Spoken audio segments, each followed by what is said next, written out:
नमस्कार मंडळी, मी संगीता। माझ्या घरची पहिल्या दिवसाची पूजा मांडणी पाहू शकता तुम्ही। ही पहिल्या दिवसाची पूजा मांडणी आहे। आमची कुलदेवी आहे आशापुरा माता। मी आशापुरी आईचा कळस मांडते आणि अखंड ज्योत 9 दिवस लावते। पूजा मांडणी एकदम साध्या सोप्या पद्धतीने करते। पाहू शकता तुम्ही, विड्याच्या पाण्यावरती गणपती बाप्पांची स्थापना केली आहे। ती गणपती बाप्पा, त्यांना चाफ्याचं फूल वाहिले आणि गुळ खोबऱ्याचा नैवेद्य दाखवले। आणि पहिला दिवस असतो शैलपुत्री देवीचा आणि त्या दिवशीचा नैवेद्य असतो तुपाचा। तर पाहू शकता, मी तुपाचा नैवेद्य आईला दिलाय आणि कलश पूजन करून घेतलं। ही पहिल्या दिवसाची पूजा मांडणी आहे।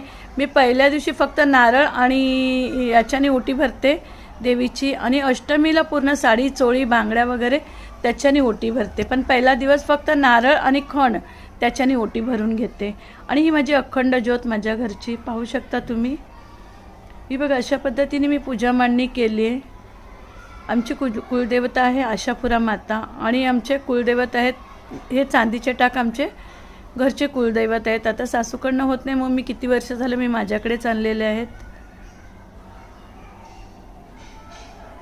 आणि त्याचबरोबर मी दुर्गा सप्तशतीचा पाठही लावत असते नवरात्रीमध्ये। आणि खरंच मैत्रिणींनो, दुर्गा सप्तशती पाठ लावा, खूप छान फळ मिळतं। त्याचबरोबर अष्टमीला न चुकता अष्टमीला हे करून घ्या, हवन करायला विसरू नका मैत्रिणींनो। साध्या सोप्या पद्धतीने हवन करता येतं।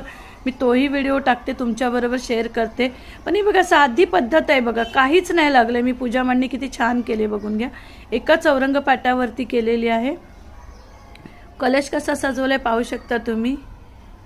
आणि अखंड ज्योत लावती, ही तुपाची ज्योत असते ओवाळाय करता। आणि पूजा आवडल्यास लाईक, शेअर आणि सबस्क्राईब करायला विसरू नका मंडळी। जय सियाराम।